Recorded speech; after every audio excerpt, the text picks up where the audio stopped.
예, 시청자 여러분 안녕하십니까. 안녕하십니까. 이명수 변호사의 정상회담 코너입니다. 임 변호사님 안녕하세요. 안녕하십니까. 예.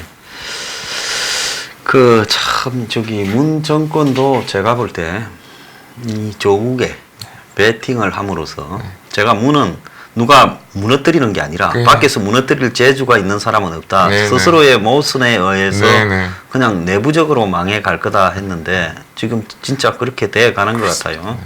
자기 무덤을 이제 거의 다 판 것 같아요. 다 팠습니다. 이제 무덤은 될 것 같은데 네. 그 조국에다가 자기 운명을 걸어버리고 네. 그래서 이제 같이 죽는. 네. 그러니까 이게 그만큼 뭐라고 할까요? 국민의 여론이나 네. 또 시선 또 어떤 정상적인 판단 능력 네. 그리고 자기들이 이야기하는 정의나 평등이나 그런 어떤 공정이나 이런 가치들에 대한 뭐라고 할까요? 입으로는 말하지만 그렇죠. 실제로 그 가치가 그냥 구두로 말하는 가치지 네. 몸으로는 채 안 되는 가치라는 게 지금 입증이 돼버리고 있지 않습니까? 완전히 따로 놀고 있는 거죠. 따로 놀고 있는 막 거죠. 어느 정도 불일치가 아니라 완전 따로 놀고 있는 거죠. 예. 옛날에 히틀러 밑에 쫄병들이 보면 히틀러는 그래도 돈 욕심은 별로 없었던 네, 것 같아요. 네, 그런데 네. 그 밑에 있는 놈은 보면 그림부터 시작해서 유대인들 다 죽이면서 네. 그 집에 있는 보물부터 막 엄청나게 쌓아 제꼈지 않습니까? 그렇습니다. 네. 약탈에. 네, 네. 그런 거하고 지금 비슷한 거 아니겠습니까? 네, 그렇습니다. 그래서 지금 문 정권은 근데 문도 지금 도대체 사심이 없고 욕심이 없다면 무엇 때문에 권력을 이렇게 집착하는가? 네. 아니 정권이 바뀌면 또 어때요? 그렇습니다. 그렇지 않습니까? 네네. 그래서 내가 소신껏 하고 국민 지지를 못 받아서 후이면 또 다른 정권이 들어오면 또 어때? 내가 떳떳하게만 하면 뭐 끓일 게 뭐가 있습니까? 그렇습니다. 저렇게 정권을 안 넘겨주고 재창출하겠다고 달라들면서 지금 정치를 갖다가 저딴 식으로 만들고 있어요. 하여튼 노무현 대통령하고도 좀 많이 하여튼 너무 많이 비교가 되는 것 같습니다. 하여튼 뭐 저번에도 말씀드리고 했지만 이제 노무현 노는 그죠? 예, 말년에는 그러니까 어쨌든 그러니까 노무현 대통령은 자기 어떤 고집과 어떤 그 어떤 주어진 현실을 맞서 싸우겠다는 의지는 있어서도 그래도 그 후에 이제 벌어진 현실은 수용을 해서 수용을 해서 그렇죠. 뭐 예를 들어서 뭐 이명박 뭐 대통령 뭐 이명박이가 대통령을 하는 거에 대해서 크게 뭐 이렇게 하는 것도 아니고 뭔가 계속 자기 목소리를 내지만 그래도 현실도 수용하는 편이었는데 그 박근혜 전 대통령한테 원포인트 그렇습니다. 네. 개헌을 하자면서 네.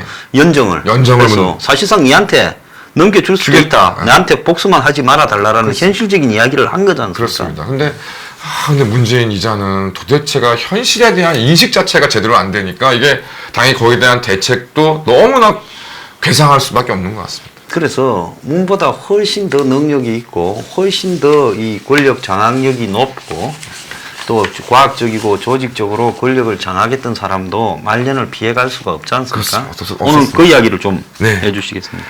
그래서 말씀드린 것처럼 뭐 그 얘기가 잘 안 알려져 있긴 하지만 세계 아주 그 유명한 강력한 지도자들도 권력의 끝을 피할 수는 없었습니다. 그래서 뭐 우리 잘 알고 있는 이제 영국의 그 엘리자베스 1세, 뭐 영국 절대 왕정의 정말 황금기에 어떤 뭐 정말 무소불위의 권력을 이제 휘둘렀던 엘리자베스 1세지만 그래서 그 왕위의 경쟁자였던 메리 스튜어트라는 사람을 사형까지 시키고 이런 아주 무지막지한 모습도 보였지만 결국에 임종시에는 궁정이 병이 이제 들어서 이제 침대에 누워 있는데 궁정이 텅 비어 있었다는 거죠. 그러니까 다음 왕위 계승자였던 이제 그 스코틀랜드의 제임스 1세한테 이제 다 그 신하들 이거 뭐고 다 가서 줄을 서고 있으니까 말년에 엘리자베스 1세는 그냥 죽을 때 임종시에 그냥 혼자 침대에 거의 누워 있을 정도의 상황이었고 그리고 제가 뭐 저희가 뭐 소장님하고 저하고 이제 지난번에 방송에 말씀드렸던 시어도 루즈벨트 같은 경우도 정말 그 재임 시절에는 어마어마한 이제 인기를 누렸던 사람인데 이제 이 양반이 이제 재선을 그러니까 이제 원래는 이제 임기는 거의 한 8년 가까이 했지만 이제 처음 대통령이 된 것은 이제 승계 대통령이었기 때문에 원칙적으로는 이제 당연히 뭐 이후에는 아예 그 뭐 그런 제한도 생겨버리지만 당연히 이제 두 번째 그러니까 시어도 대통령 입장에서는 이제 두 번째 텀이었지만 그래도 법률적으로는 그때가 초선이고 그러니까 그 다음에 1904년 대통령 선거에 이제 1908년 대통령 선거에도 출마할 수 있었는데 이 사람이 재선을 이제 포기를 한대. 내가 재선을 나가지 않겠다 얘기를 합니다. 그랬는데 이 사람들 순수한 마음에 그렇게 했는데 그러는 동시에 그냥 레임덕이 쭉 발생을 해서 결국은 이제 마지막에 여러 갈등이 있었고, 그다음에 2차 대전 이후에 최고의 인기를 구가했던 레이건 대통령도 결국에는 임기 말년에는 여러 가지 이제 그 레임덕 현상이 발생하면서 결국 콘트라기에도 대표되는 권력 누수 현상으로 말년을 굉장히 어렵게 보냈지 않습니까? 그러니까 뭐 역사적으로 아무리 뭐 훌륭한 지도자들도 권력의 말년에서는 그걸 이겨낸 지도자는 아무도 없었던 거죠. 그 W 부시, 이 W 부시 아들 부시도 대통령 8년을 하면서 그렇습니다. 임기 말년에는 미국의 금융위기 발생하고 그렇습니다. 자기가 제일 싫어한 존 맥케이니 예. 또 대선 후보가 되는 걸 보고 보호하고 있었죠. 그러면서 이제 이 권력을 이렇게 내놨죠. 그렇습니다. 근데 그 사람은 크게 저항을 하지 않고 그렇죠. 낙천적인 성격대로 받아들였죠. 그렇습니다.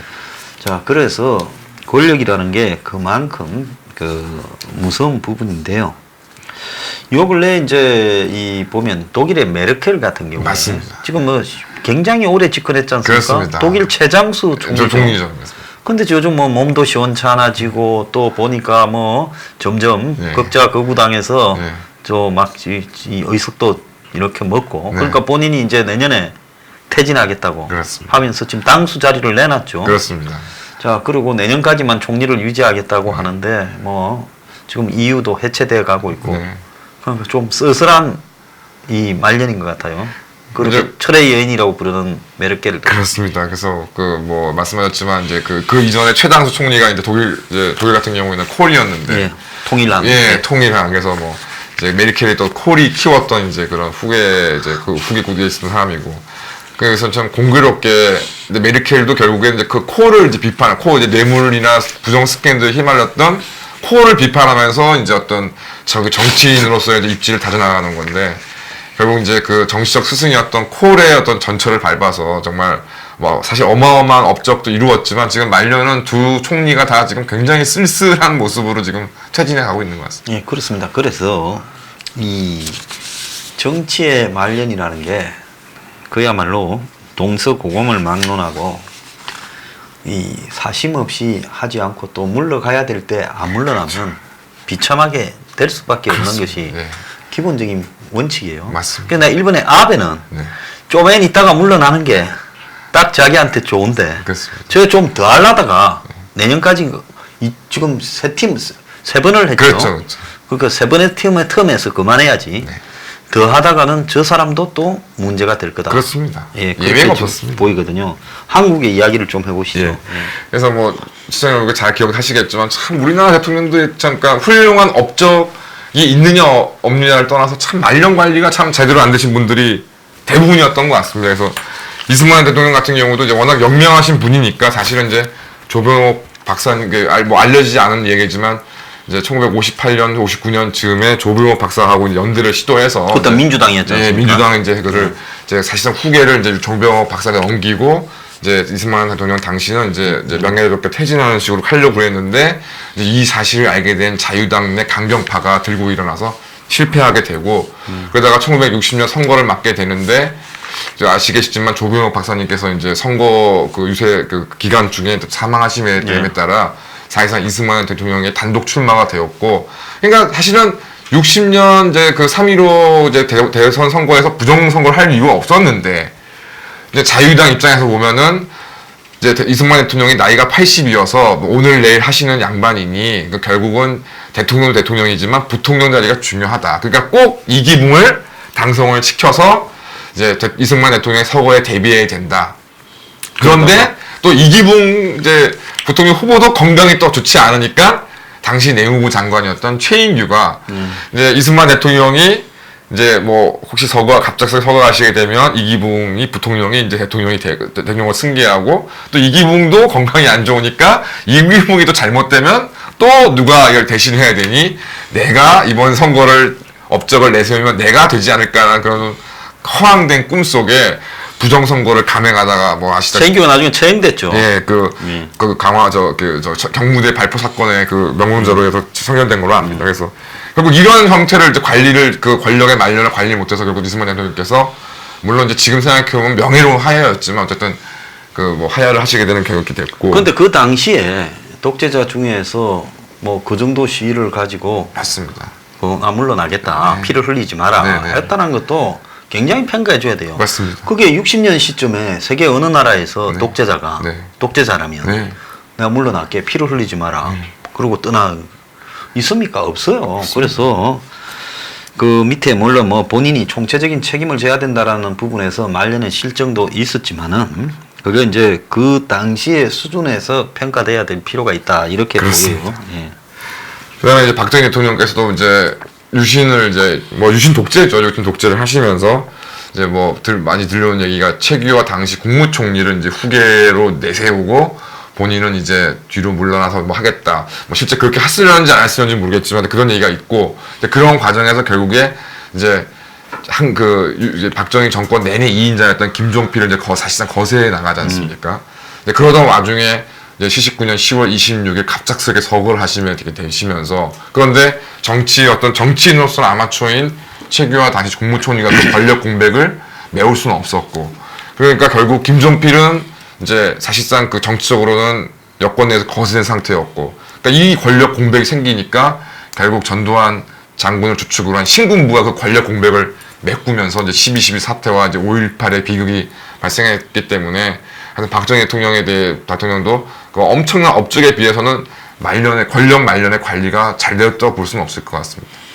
그리고 이제 마지막에 이제 2차 5.1 쇼크가 터지면서 이제 국가 경제가 안 좋아진 부분, 또 부가가치세 네네. 또 시행을 하면서 이 민심이 나빠진 부분, 그렇습니다.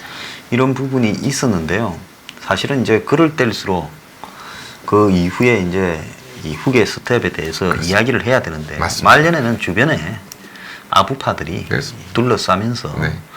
어떻게 보면 술을 또 많이 드셨잖아요. 그렇습니다. 그러면서 결국은 그 업적에 걸맞는 퇴장을 할 수도 있었는데 그렇습니다. 그 타이밍을 놓쳐버린 거죠. 놓쳐버리신 거죠. 예, 그러니까 그 당시 시점으로 봐서는 사실은 이 군부를 키워서 유지해 왔기 때문에 그 어떻게 보면 자기가 키운 군부가 그렇습니다. 통제가 안 되는, 그렇습니다. 만약에 좀 더 오래 갔으면요 군부에서 또 다른 이 쿠데타가 네, 났을 거예요. 이 친이라고 보실 수는 없는 그렇습니다. 군부에서요. 그래서 어떤 형태로든 그 한국의 이 군부가 집권을 해서 경제를 성장시키고 또 그게 이제 민간 정치인으로 변해서 십수년을 다스리는 과정에서 커진 군부의 힘 부분, 이런 부분들을 정리하지가 못한 거죠. 그렇습니다. 네, 그 부분이 지금 결정적이었다 이래 봅니다. 네. 예, 그 다음에 이제 뭐 전두환 대통령 같은 경우는 이제 1987년 대선을 이제 맞이하면서 이제 그 뭐 소장님이 더 잘 기억하시겠지만 이제 그 86년부터 이제 있었던 이제 민주화 운동의 열기라던가 등등을 이제 강경하게 좀 진압을 해서 이제 대선을 맞이해야 되겠다. 그래서 이제 그 당시 이제 치안본부 아니겠습니까? 경찰들에게 이제 그 좌익 사범들 이제 뭐 그러니까 이런 운동권 세력들에 대한 대대적인 검거를 해라. 그렇게 해가지고서 하다 보니 이제 당시 서울대 이제 언어학과에 재학 중이던 이제 박종철 학생이 이제 대공본부에 치안본부 끌려가서 이제 분실에 끌려가서 이제 그 도주한 다른 학생들에 대한 이제 그 신문을 이제 고문을 받다가 이제 결국 사망하게 되는 그것도 이제 그게 우연히 발생된 것이 아니라 그런 정권의 기조.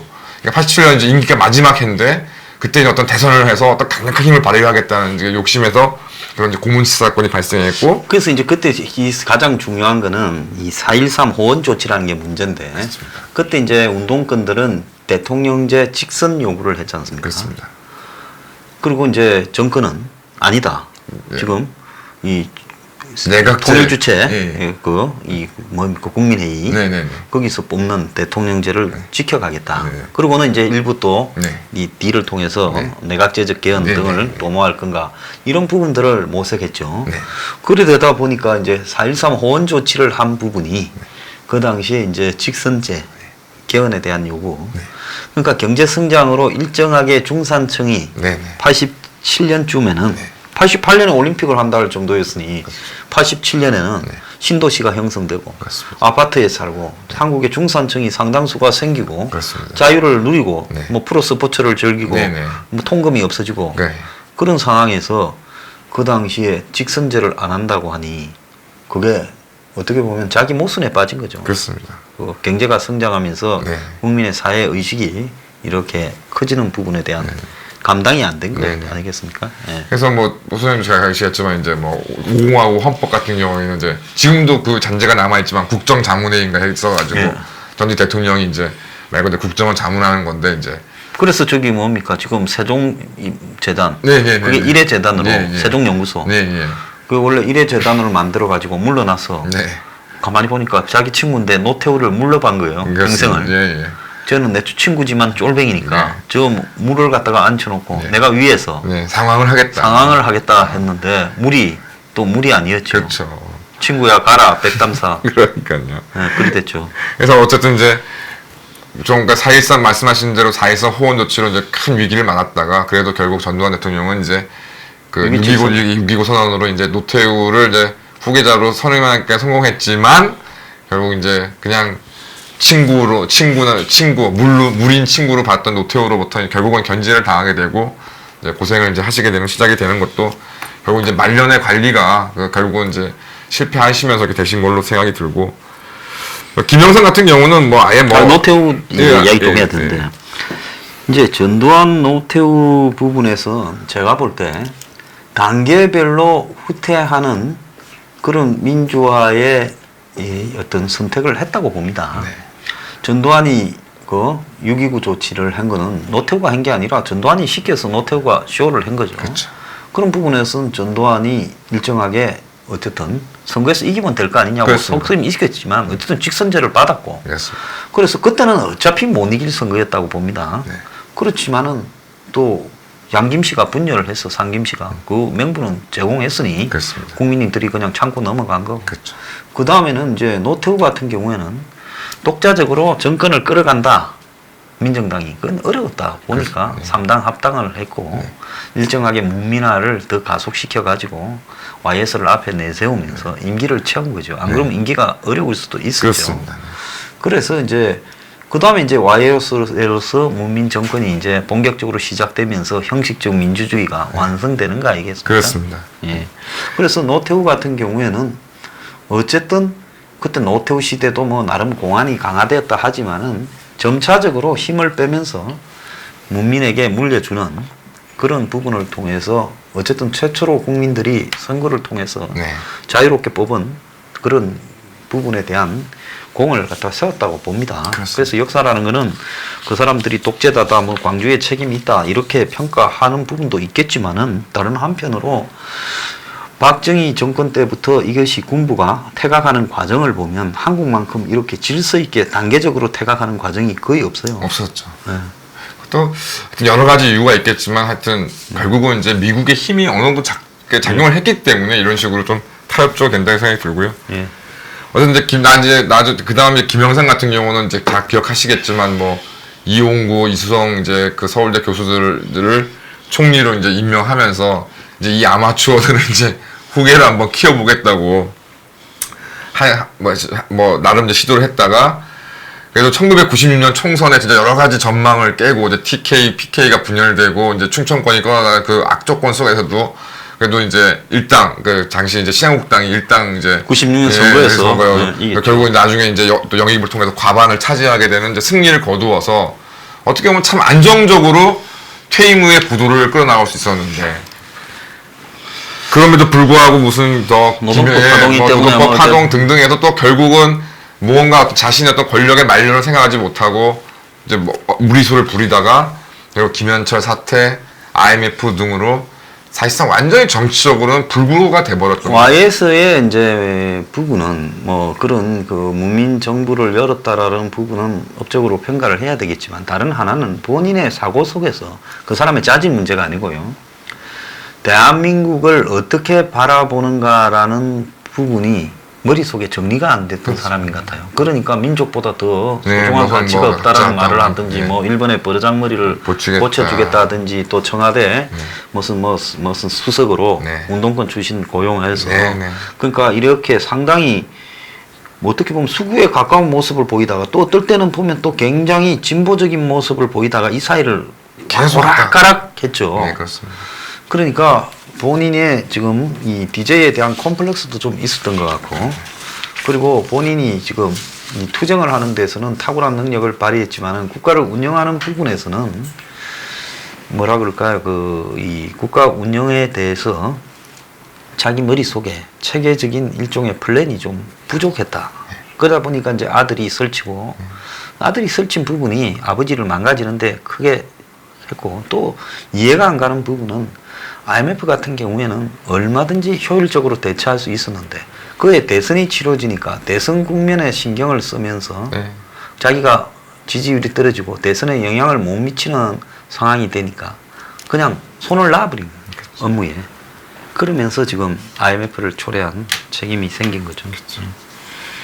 그 다음에 이제 최근에 전임 대통령 박근혜 대통령 같은 경우는 뭐 정말 그 콘크리트 지지율로 부였던 그 절대 지지를 바탕으로 해서 정말 퇴임의 영향력을 유지하기에 정말 충분한 요건을 가지고 계셨던 분인데, 그 총선에 이제 과다하게 개입하고 결국 이제 김무성, 유승민과의 갈등이 폭발해버리면서 결국은 이제 그 총선에서의 이제 일당도 차지하지 못하는 그런 패배를 당하게 되고, 그런데 그런 식으로 해서 이제 뭐 이른바 개혁 공천이라고 해가지고서 공천을 준 국회의원들은 딱 아마추어들의 뭐 관료의 뭐 고시 출신한 그런 무기력한 친일애들. 그러니까 이런 친일애들이 2016년 8월부터 시작된 이 전적적 위기 상태에서는 아무런 역할도 하지 못하고, 심지어 탄핵 저지선도 확보하지 못하는 상황에서 이런 만약 결국은 이제 지금 어려운 처지에 이제 놓이게 되셨는데, 만약에 박근혜 대통령이 그 총선에 과다 개입하지 않고 어쨌든 뭐 김무성과 유승민과 최소한 어느 정도 타협을 해서 가서 총선에서 그래도 과반만 어떻게 확보를 했더라면 박근혜 대통령이 오늘날 이렇게 지금 어려운 처지에 몰리셨을까. 또 이제 물론 박근혜 대통령을 좋아하시고 이제 사랑하시는 분들 입장에서는 막 김무성, 유승민 그러면 이가 갈리시겠지만, 과연 이렇게 무사하게 박근혜 대통령이 이제 임기를 마치시고 이제 은퇴를 하셨을 때 그렇게 퇴임 대통령으로서의 어떤 그러니까 절대적인 지지를 확보한 상황에서 김무성, 유승민이 그 후에 어떤 수를 쓰더라도 이걸 타격을 주고 과연 어떻게 그 영향력을 무시할 수 있었을까 하는 생각했었을 때 참 그 총선 때가 정말 참 굉장히 중요했던 시기였던. 저는 가장 부분이요. 저는 뭐 그분에 대해서 저는 예민한 위치에 있기 때문에 별로 크게 말하고 싶진 않아요. 지금 별로 좋지 않은 처지에 있으니까. 나중에 이제 제가 할 이야기를 다 하겠습니다. 그런데 지금은 별로 말하고 싶진 않아요. 어려운 처지에 있는 사람에 대해 뭐 등 뒤에서 칼을 찌르는 모습처럼 비춰질까 봐요. 근데 문제는 뭔가 하면 점점 갈수록 세력이 없어졌다. 청와대 비서실장의 변천을 한번 보십시오. 그 다음에 총리의 변천을 한번 보십시오. 그리고 장관들의 변천을요. 실세들의 변천을 보면요. 마지막에 가서는 편들 사람이 거의 사라져버린 양상을 만들었다. 누가 이렇게 했느냐. 그러니까 저는 그 뭐 모든 것은 다 본인의 문제다. 이렇게 생각을 합니다. 자, 그리고 이제 그 사이에 이제 DJ 같은 경우에는 아들들이 사고도 치고 또 대북 송금 문제도 있고 그렇습니다. 뭐 크고 작은 여러 가지 구설수에 있었지만은 제가 볼 때 이런 뭐라고 할까요? 사고 수습 능력. 사실 DJ가 정권을 창출한다는 것은 저는 거의 불가능했을 거라고 봅니다.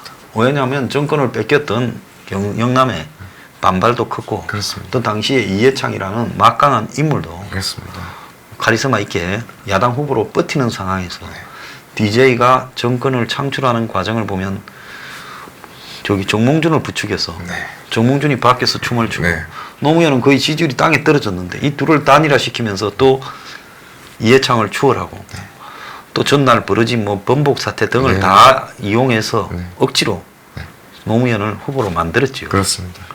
자, 그런 부분을 보면 참 어떻게 보면 역대 대통령 중에 자기 뒤처리를 저렇게 기술적으로 할 수 있을까? 이거는요 보수 진영에 있는 대통령들이 배워야 될 부분이다. 그냥 저도 뭐 개인적으로 안 그렇으면 DJ가 만약에 무너져 버렸으면 그 사람도 굉장히 어려움을 한두 건이 아니게 치렀을 거예요. 그러니까 이제 저도 개인적으로 김대중 대통령에 대한 그러니까 뭐 어떤 혹 비호감으로 생각하면 저도 남들에 비하면 둘째가 서러운 사람인데, 특히 좀 나이를 조금 먹으면서 이렇게 보니까 그 양반이 했던 이런 행동들이 좀 고개가 끄덕여지는 게 참 많습니다. 말씀하신 그런 과정도 그렇고, 사실 뭐 대북 송금 특별 사건 해가지고서 사실 굉장히 좀 노무현 정부하고도 굉장히 갈등 사이였는데, 근데 참 그 김대중이란 사람이 그거를 탁 끊어내지는 않더라고요. 그러니까 막 어떤 긴장하는 관계가 있지만 그거를 막 저 같으면 막 열받고 막 하니까 내가 뭐 대통령을 만들었는데 네가 나한테 이럴 수 있냐는 식으로 해도 막 할 것 같은데 그거를 긴장 관계를 만들지만 탁 끊어내지는 않고 제가 볼 때 속에 구렁이가 한 100마리 예, 동안 그러니까요. 들어앉은 사람이라고 예. 보고 있어요. 예. 그러니까 여러 가지 문제, 의혹, 비리, 스캔들 등이 있는데도 타고 넘어갔고 그리고는 막판에 노무현이라는 도저히 성산이 없는 사람을 내세워서 그렇죠. 또 억지로 만들어내지 않습니까? 그렇습니다. 자, 그런 부분에서 봤을 때 지금 이 보수 전 정권의 몰락에는 이명박, 박근혜 두 사람이 치고받은 문제가 이 두 사람한테 지금 치명타가 되어서 네. 이 사태를 초래한 부분이에요. 그래서 사실은 어떤 이념적 가치로서 그렇게 가치를 주장하는 두 사람이 네. 그렇게 둘이서 치고받으면서 또 그렇게 치고받을 만한 약점을 노출시키면서 그렇게 서로가 떠벌렸던 문제들 때문에 둘이가 다 간 거 아닙니까? 그렇습니다.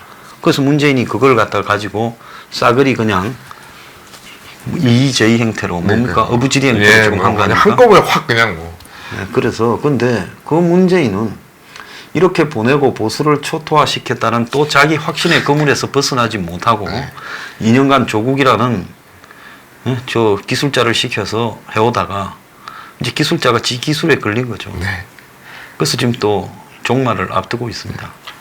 그러니까 뭐 영화 타짜 같은 데서도 뭐 이렇게 밑장 빼는 기술을 구사하다가 진짜 기술자한테 걸려가지고 그냥 손목 날라가고 귀 잘리고 막 이런 것처럼 그러니까 뭐 이명박 박근혜 이 두 양반이 정말 대도 안 하게 둘이 죽도록 싸우다가 이제 약간 기술자인 문재인 조국한테 걸렸는데 저 두 사람이 싸운 일이 보수의 발전을 위한 가치, 그렇습니다. 즉 보수가 이렇게 가야 된다 저렇게 가야 된다라는 일종의 이념적인 가치를 가지고 싸워서 둘이가 경쟁을 했더라면 지금보다 얼마나 나아졌을까. 그렇습니다. 제가 그런 생각을 좀 해요. 그래서 하여튼 그 뭐 이명박 같은 경우도 일단 뭐 이러저러 해서 박근혜 대통령이랑 이제 그 박근혜 정부를 이제 창출까지는 성공했는데 하여튼 결국은 뭐 이명박 내가 볼 때 딜을 쳤다가 마지막에는 안 되기를 바랬다고 나는 그렇게 봐요. 뭐 갈 수도 있어요. 마지막에는 네. 저는 그렇게 알고 있어요.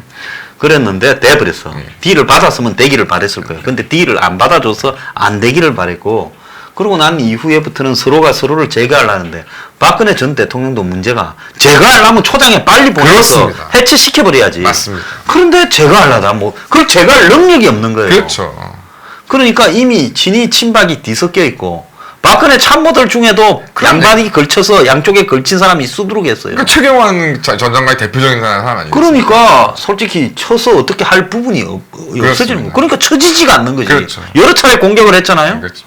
그러니까 정치라는 거는 치으면 상대를 죽여야 되는 거고 그렇습니다. 죽이지 못하면 그때부터는 각오해야 되는 거예요. 그런데 이러지도 저러지도 못하면서 도대체 무슨 생각을 하나 하다가 보니 나중에는 아무 생각이 없었다는 게 나타났잖아요. 하여튼 그러니까 뭐 박근혜 대통령 탄핵 때도 보면은 이명박은 뭐 남의 일처럼 얘기하고 남의 일처럼 아니라 막판에는 그 자기 계보들 동원해서 탄핵시켜버리라고 하지 않았습니까? 그럼 저 사람도 이제 생각해봐야지. 박이 탄핵되면 그 다음에 저 아들이 나는 보내지 않겠나. 근데 사람이라는 게 참 그게 수가 그런가 봅니다. 낮은 것 같아요.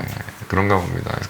하여튼 뭐 근데 이명박이 수가 난 사람인 게 그래도 박보다 빨리 석방돼 갖고 지금 한 1년 전쯤에 벌써 집에 가가 있잖아요. 그렇긴 합니다만은 하여튼 결론적으로 제가 드는 생각이 그러니까 좀 대통령들이 나오시면은 첫 번째 확실한 퇴임 보장책은 그러니까 이제 지금 대한민국 대통령들한테 뭐 박정희 대통령 같이 막 잘하는 걸 저희가 기대할 수는 없을 것 같고요. 그럴 사람도 나올 것 같지 않고. 그러니까 좀 부탁드리고 싶은 게, 그러니까 좀 잘 못하지 않는 쪽으로라도 생각을 좀 하셔서, 좀 아주 미움만 좀 받지 않기를 좀 바라고, 그냥 꼭 이제 두 번째, 지금 문재인은 벌써 이제 글러먹었으니까, 뭐 문재인은 자기가 만든 운명대로 따라가시고, 다음에 대통령이 누가 되실지 모르겠지만, 정말 이 권력의 말년은 그냥 긍정을 하셔라. 대통령, 그러니까 지금 예외 없이 5년 단임제 대통령에 제하에서 집권 3년 차가 넘어가는 순간에 대통령의 힘이 확 빠지면서 뭐 야당의 공격이 거세지고 여당이 막 균열되고 뭐 이런 현상들이 계속 반복되어 왔지 않았습니까? 근데 그거를 나는 아닐 거라는 생각으로 그냥 끝까지 힘으로 밀어붙이다가 결국은 뭐 자기를 포함해서 뭐 가족들이 깜빵 가고 일들이 계속 반복이 됐는데 제발 좀 다음 대통령은 한테는 그런 일이 안 생겼으면 좋겠는데 잘 모르겠네요. 어떻게 되는지. 근데 대통령 선거 때 같이 이거 감찰관 이런 걸 하나 대선처럼 뽑아가지고 예? 딱 감시해서 국민이 네. 전 국민이 투표로 뽑아줬다. 감찰관 선거도 같이 해야 돼. 네네. 그래서 그 사람은 딱 대통령과 그 주변만 감시하다가 국민 선거로 뽑아가. 네. 그냥 로마 공화정에는 이제 예, 집정관, 우리나라 지금 법무관. 이제 행정부를 담당하는 집정관이 있었고 이제 민의수원처럼 호민관이 있었어요. 호민관이요. 호민관이 있어서 이제 그 호민관이 뭐 그러니까 어떤 행정권은 없지만 이제 비토권을 가지고 있어서 이제 뭐 집정부나 원론에서 어떤 민중의 어떤 이게 반대한다 그러면 이제 비토권을 행사했는데 이제 그런 걸 말씀하시는 걸로 이해하고 진짜 있으면 좋을 것 같아요. 아니 그게 그냥 임명해가 뽑아가 어떻게 스목을 쳐요. 그렇습니다. 그러니까 투표를 해가 뽑아가지고 그 사람에게는 소수 조직을 가지고 검찰하고 협의해서 네. 검찰도 부담스러울 때가 있을 거니까 그렇습니다. 검찰하고 협의체를 만들어서 그래서 지금 특별감찰관 제도를 선거를 통해서 뽑는 겁니다. 대선할 때 한 개만 더 찍으면 되잖아요. 그렇습니다. 그래서 검찰 출신들이 특별감찰관을 하게 해야 돼. 검찰 출신들이. 그래가지고 그 특별감찰관이 그야말로 대통령 주변의 비리를 그냥 눈치 보지 말고 척결할 수 있도록 그렇게 만드는 제도도 필요할 것 같아. 이런 것도 좀 생각해 봐야 될 것 같습니다. 그렇습니다. 자, 오늘 그 이런저런 권력의 말년에 대해 이야기해 주셔서 감사합니다. 휴일 잘 보내십시오. 감사합니다.